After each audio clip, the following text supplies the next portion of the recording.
Halo TBJ Family, mari kita saksikan video berikut ini. Yesus nggak bisa sampai ke sana, Bung. Kalau saudara yang Anda maksud di sini adalah Bani Israel, dalam hal ini Lewi atau dari Benyamin atau dari siapapun dari Bani Yakub, keliru ente, Bung. Kenapa? Yesus tak bisa manjat tembok. Kok bisa kayak gitu, Bang? Yes, karena di dalam Ulangan 34 nomor 10 diterangkan, seperti Musa yang dikenal Tuhan dengan berhadapan muka, tidak ada lagi nabi yang bangkit di antara orang Israel. Yesus nangis dong. Yesus tidak bisa, karena Tuhan sudah menuliskan, kemudian menjadikan sebuah pernyataan yang sangat jelas dalam kitabnya orang Yahudi. Ulangan 34 nomor 10, sebelum Yesus itu dilahirkan di atas muka bumi, Tuhan sudah mengatakan tidak akan ada lagi nabi yang sama seperti Musa dari Bani Israel. Saudara dari Bani Israel itu adalah Bani Ismail. Siapa yang menggenapi nubuatan kerajaan yang datang kepada Bani Israel yang diterangkan oleh Tuhan kepada Bani Israel ini diambil, Bang, itu hanya diberikan kepada bangsa Arab, bangsa keturunan dari Nabi Ismail. Karena tidak ada lagi nabi yang sama seperti Musa. Berarti Ulangan 18 nomor 18 harus nabi yang ada di luar Nabi Musa, Bani Israel, atau jangan-jangan nabi ini adalah nabi yang benar-benar hidup di antara Nabi Musa dengan kemudian sebelum Yesus, benar-benar dari tengah-tengah Bani Israel, tapi bukan Yesus. Itu adalah saudara di antara saudara. Dalil konteks dari teks itu, bahwa konteks dari teks itu menunjukkan bahwa saudara-saudara itu dari kalangan orang Israel. Nah, kalau sekarang cuma larinya ke Ismail, kasarnya itu apa? Ya, karena kalau kita melihat dari hubungan Ismail dan Israel, itu Ismail itu bukan saudaranya Israel. Ya, itu di atas sana itu. Karena Ismail itu kan saudaranya si Ishak. Sedangkan Israel kalau menunjuk pada orang itu Yakub, dan Bani Israel itu adalah keturunan Yakub. Sehingga kalau memang kita bicara saudara mau keluar di antara suku-suku Israel, maka paling dekat itu adalah Edom. Tapi bagaimana larinya sampai Ismail yang lebih jauh di atas sana? Jadi saya mengatakan itu dari kalangan orang Israel, ada dalilnya, yaitu konteks. Tapi Ismail itu bagaimana sampai bisa larinya ke Ismail, itu dasarnya apa? Ya, oke lah, seandainya dibilang Ulangan 34 ayat 10, maka Nabi itu tidak bangkit dari antara orang Israel. Kalau seandainya saya mau terima itu, Nabi itu tidak dari Israel, tapi mengapa harus dari Ismail? Dasarnya itu apa?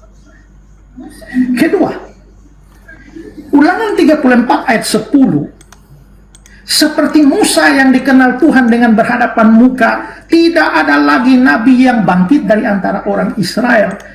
Lalu akhirnya semua pakai ini, bahwa itu pasti bukan Yesus, karena Yesus itu dari kalangan Israel, dan ayat ini bilang tidak ada nabi bangkit dari antara orang Israel.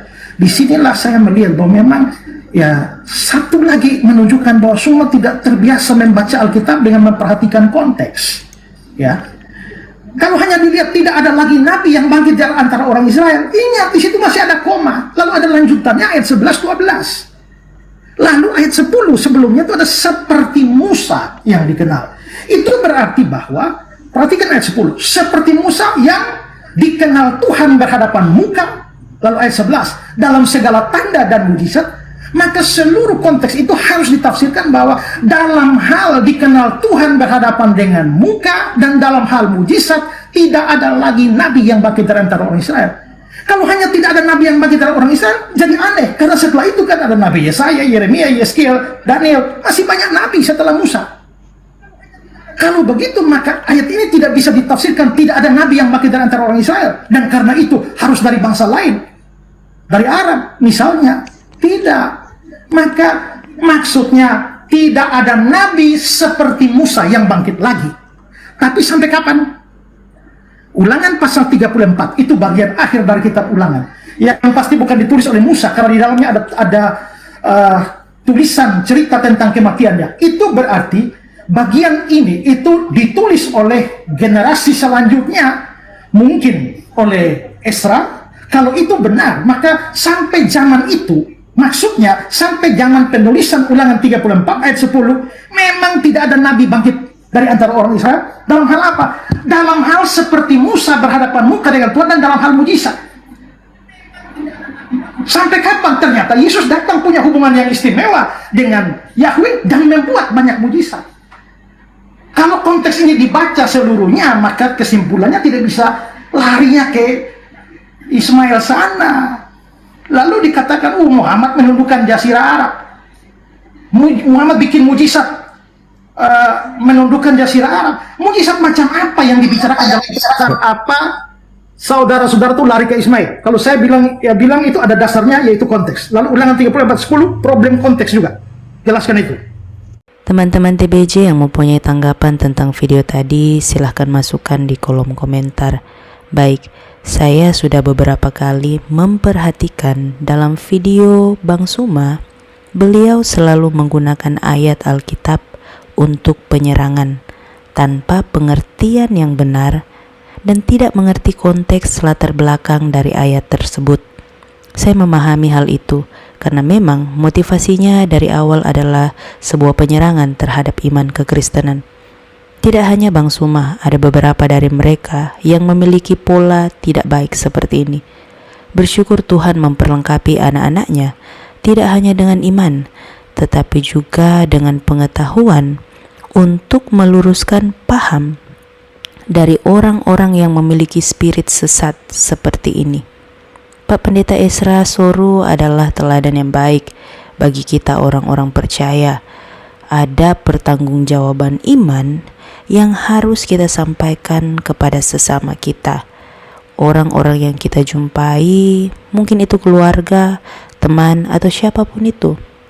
Dalam firman Tuhan, mengajarkan kita untuk merenungkan firman itu siang dan malam, agar kita mengerti kebenaran, melakukan, dan kita juga dimampukan untuk mempertanggungjawabkan iman kita. Dan orang-orang yang mungkin belum pernah mendengarkan kabar baik, mereka dapat mengenal kabar baik dan mereka pun mengenal keselamatan yang ada di dalam Tuhan Yesus Kristus.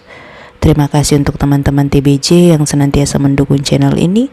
Tuhan memberkati. Shalom.